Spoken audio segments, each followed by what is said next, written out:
passage is staying quiet about details, however said the van rides on a no-compromise all-electric engineering, and is focused on to have a scope of up to 236 miles, 380 kilometers. It will likewise have a DC quick charging capacity, the capacity to tow, and ProPower onboard innovation very much like the F-150 Lightning. The last option will empower proprietors to involve the van as a versatile generator to control lights, devices, and other gear on places of work. While that is not a lot to go on, the organization said the van has been intended to set another benchmark in Europe's one-ton van fragment and help organizations across the area to easily roll out the improvement to jolted vehicles. The automaker added it will be upheld by Ford Pro programming, charging, administration and supporting arrangements through one extensive stage to assist with expanding uptime and lessen working expenses.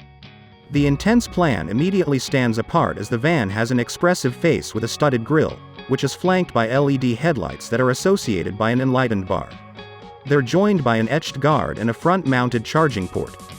The remainder of the van is more regular, yet it shuns section-sided styling for delicate, unpretentious bends. We can likewise see a liberal wheelbase, a streaming shoulder line, and articulated wheel curves. The cutting-edge styling go on out back with a la mode LED taillights and a more tasteful backside with swinging doors. Charged as an all-electric replacement to Europe's top-rated van, the e-Transit Custom is a head-turner in a Porsche where exhausting regularly governs the day.